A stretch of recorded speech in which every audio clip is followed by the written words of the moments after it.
मेरा हृदय भी आज एकदम गदगद हो उठा है आपकी इस जुबली में शारीक होकर। मैं बहुत गौरव महसूस कर रहा हूँ कि आपका गुरु जो मैं हूँ दूर रह गया और मेरा चेला चीनी बनते जा रहा है।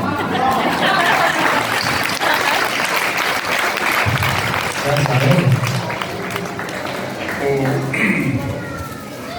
मैं ईश्वर के विधान का जादू आप लोगों को दिखाने नहीं सुनाने चाह रहा हूँ। ईश्वर के विधान का जादू। आज कौन सा इतवार है? पास्का का पांचवा है। और साल का कौन सा महीना है? मई। 5। और सूची के अनुसार फादर का प्रोग्राम यहाँ क्या था? नहीं, ये सूची में दे गया था जो प्रोग्राम आइटम वो भी 5 था, लेकिन ऐसा दुर्भाग्य हुआ कि एक आइटम नहीं हुआ ना, नहीं तो उसमें 5 आइटम था। तो मैं और 5 बताऊंगा, लेकिन इससे पहले एक घटना की चर्चा करनी चाहूँगा। जब मैं 6ठी क्लास में था और मुझसे छोटी बहन वो 4थी क्लास में थी, जो अभी पोकर में रहती हैं, तो हम लोगों के बीच में एक पहेली हुई, धर्म संबंधी पहेली। और मैंने कुछ पहेलियाँ रखी और वो जवाब देने नहीं सक रही थी, तो मैं बहुत मुस्कुरा रहा था। नहीं सक रही है, क्या सीख रही है वो उस कॉन्वेंट में। तब मैंने उसको कहा कि तुम भी एक सवाल पूछो मुझसे। तो सोच करके बोली ठीक है, मैं पूछती हूँ। तो उन्होंने कहा कि मनुष्य की कौन सी बनाई हुई चीज़ है जो स्वर्ग में है? मनुष्य ने कौन सी ऐसी चीज़ बनाई है जो स्वर्ग में है? तो मैं तब पसीना हो गया और बोला नहीं जानता। तब वो ठहाके से बोलने लगी, प्रभु यीशु के 5 घाव। तो हम प्रभु यीशु के 5 क्रूस पर 5 घाव। उनके शरीर में 1000 से भी ज़्यादा घाव थे, लेकिन क्रूस पर उन्होंने 5 घाव पाए। तो वो 5 मेरे लिए बहुत ही पवित्र नंबर है। 5 हम लोग देखेंगे हमारे हाथ में तो कितनी उंगलियां हैं? 5। और हमारा शरीर कितने तत्वों से बना है? 5 तत्वों से बना है। तो ये जो 5 है, तो आज फादर ने हम लोगों को 5 बातें बताई। बाइबल के आधार पर उद्देश्य में उन्होंने 5 बातें बताई, और एक पुरोहित के रूप में वो कैसे जी रहे हैं उसके बारे में भी 5 बातें बताई। और उन्होंने कहा कि पुरोहित केवल नहीं, हम सबको भी इससे होना है। तो ये 5 बातें उन्होंने बताई, और वो 5 बातें हैं। उन्होंने कहा कि विश्वास में सुदृढ़ करके रहने के लिए उन्होंने प्रोत्साहन दिया। पौलुस और बरनबास ने जब वो लोग लौट रहे थे पहली मिशनरी जर्नी में, तो उन्होंने विश्वास में दृढ़ रहने के लिए प्रोत्साहन दिया। दूसरी बात बोले कि ईश्वर ने विश्वास का द्वार खोल दिया, गैर यहूदियों के लिए विश्वास का द्वार खोल दिया। तब उधर वो अपने आप से बताए, उसको मैं नहीं बता रहा। तब तीसरी बात वो आए दूसरे पाठ में, और उन्होंने कहा ईश्वर के बारे में कि मैं सब कुछ नया कर देता हूँ। और ईश्वर किनके लिए सब कुछ नया करते हैं? उनके लिए जो उनमें विश्वास करते हैं, सबके लिए नहीं, जो उन पर विश्वास करते हैं। तो तीसरी और चौथी बात उन्होंने बताई सुसमाचार से कि प्रभु यीशु ने आज्ञा दी है, एक दूसरे को ऐसे ही प्यार करो जैसा मैंने प्यार किया है।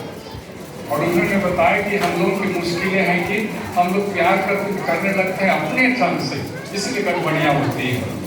लेकिन यदि हम यीशु के जैसे प्यार करेंगे तो कोई गड़बड़ी नहीं होगी। यीशु के जैसे प्यार करें।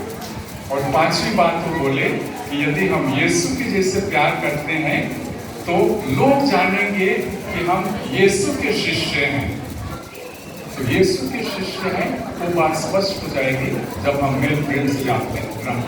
तो इस तरह फादर ने 5 बातें बताई ये पाठों से।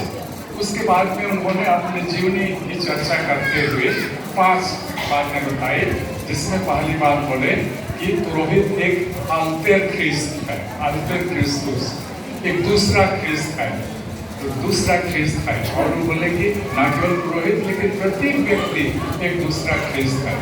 और दूसरे ख्रिस्त की क्या विशेषता है कि जिसका हृदय यीशु के हृदय के समान है। जब मेरा हृदय यीशु के हृदय के समान बन जाता है तब वो दूसरा ख्रिस्त बनता है। तब तीसरी बात वो बोले कि वैसा हृदय यीशु के जैसे बने, उसके लिए क्या जरूरत है कि मैं प्रार्थना करूं, प्रार्थना पर जोर देना है। चौथी बात वो बोले कि क्षमा करना है। यीशु ने सबको क्षमा कर दिया क्रूस पर से, तो हम भी क्षमा कर दें। और पांचवी बात बोले कि यीशु विनम्र थे, तो हमें विनम्र बनना है। तो देखिए फादर ने हमें 5 बातें बताई। 5वें पास्का के 5वें रविवार और साल के इस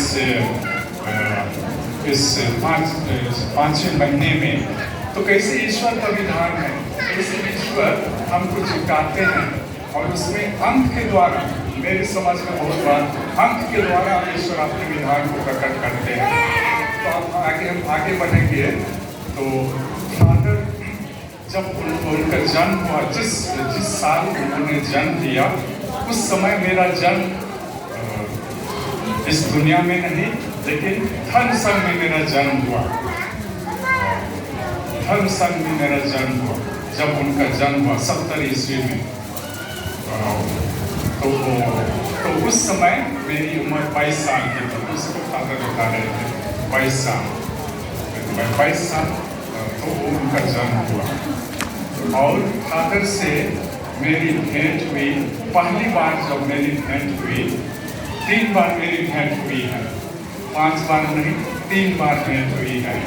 तो पहली बार जब भेंट हुई वो 30 साल पहले, जब वो दर्शन शास्त्र में थे। तो दर्शन शास्त्र में मैंने उनको क्या दर्शन दिलाया। मैं तो बाइबल का प्रोफेसर था थियोलॉजी तरफ, फिर भी दर्शन शास्त्रियों को भी मैं क्लास देता था। तो मैंने उन्हें बाइबल के दर्शन कराए, मैंने उन्हें बाइबल के दर्शन कराए। और इसलिए मैं फादर को आज बाइबल की एक प्रति देना चाहता हूँ, क्योंकि मुझे बहुत गौरव है कि फादर की बहुत ज़्यादा रुचि है और बाइबल में, वचन में ना केवल रुचि है, लेकिन तो उन्होंने बहुत कुछ काम किया है। बाइबल उसका प्रचार करते हैं, लिखते हैं। उन्होंने जो नया व्यवस्थान है सबको उन्होंने लिखा है अपने हस्ताक्षर से। तो जो 27 किताबें हैं, 27 किताबें, और 27 साल पहले मैं दूसरी बार फादर से मिला था। तो उन 27 किताबों को उन्होंने लिखा है अंग्रेजी में, और वो बोल रहे हैं कि आप सुसमाचार को हिंदी में लिखते हैं। उनकी बहुत रुचि है, और उन्होंने एक डिप्लोमा प्राप्त किया है बहुत हाल ही में। अभी एक प्रोटेस्टेंट संस्थान है, उससे बहुत ज़्यादा अध्ययन करते हुए, इसलिए वो MTS लाइसेंसिएट के लेवल पर उन्होंने अपनी मेहनत से बाइबल की उपाधि भी है, पाई है। उसके लिए मैं फादर को बधाई देता हूँ। तब वो 27 साल पहले जब हम लोग मिले, तो वो बोलते हम लोग कहाँ मिले, हम लोग मिले दिगलीपुर में अंडरमंस में। और वहाँ पर मैंने उनके लिए प्रार्थना की थी, बोलते मैं उसको याद नहीं करता हूँ। और जो प्रार्थना हमने की, तो हमारे साथ 2 महिलाएं थे, उनको प्रभु ने दर्शन दिए इनके जीवन के बारे में, भविष्य के बारे में। तो उन्होंने मुझे बताया कि उन महिलाओं ने जो बातें बताई थी वो अभी पूरी हो रही हैं। तो उसमें एक वचन यही था कि आपके मुख से प्रज्ञा के शब्द निकलेंगे, ऐसी बात उन्हें कही गई थी। और उसको आज हम लोगों ने देखा और सुना। तब वो तीसरी तीसरी बार मैं मिला फादर से कल, और उधर हमारे झरना नहीं मिला, और हमारी बातचीत में तो इन सभी बातों को उन्होंने बताया। इसलिए 3 बार हम लोग मिले। इसके लिए मैं रोहिता आएगा टाइम लेना, वो पुस्तक देगा, वो बाइबल देगा, वो टाइम लेना। रुको अभी